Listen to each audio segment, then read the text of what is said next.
స్వాగతం. గుడ్లూరు మండలంలో విద్యా వ్యవస్థ పూర్తిగా అస్తవ్యస్తంగా తయారైంది. ఒక పాఠశాలలో కేవలం 2 ఉపాధ్యాయులు మాత్రమే ఉంటే నిబంధనలకు విరుద్ధంగా వారిద్దరిని 10వ తరగతి పరీక్షలకు ఇన్విజిలేటర్లుగా నియమించడం విమర్శలకు తావిస్తోంది. దీనివల్ల పాఠశాల కార్యకలాపాలకు ఆటంకం కలుగుతోంది.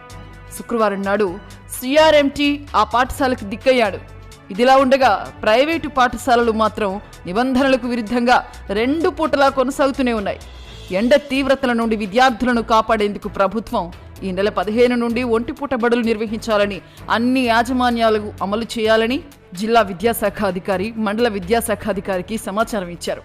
మండల విద్యాశాఖ అధికారి అన్ని పాఠశాలలకు సమాచారం ఇచ్చి తన పని అయిపోయింది అని చేతులు దులుపుకొని కూర్చున్నాడు. ప్రైవేటు పాఠశాలలు మాత్రం యథావిధిగా 2 పూటలా నిర్వహిస్తూనే ఉన్నారు. పాఠశాల విద్యార్థులపై అధిక భారం పడుతున్నా కూడా అధికారులు పట్టించుకోవడం లేదని పలువురు ఆరోపిస్తున్నారు. ఈ మొత్తం వ్యవహారానికి గుడ్లూరు మండల విద్యాశాఖ అధికారి MEO2 వైఫల్యమే కారణమని తెలుస్తోంది. ఆయన పర్యవేక్షణ లోపం వల్లనే ఇటువంటి పరిస్థితులు తలెత్తుతూ ఉన్నాయని స్థానిక విద్యావేత్తలంతా అభిప్రాయపడుతున్నారు.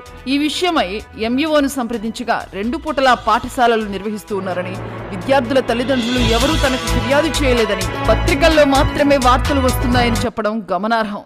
ఈ విషయంపై ఉన్నతాధికారులు వెంటనే స్పందించి చర్యలు తీసుకోవాలని కోరుతున్నారు.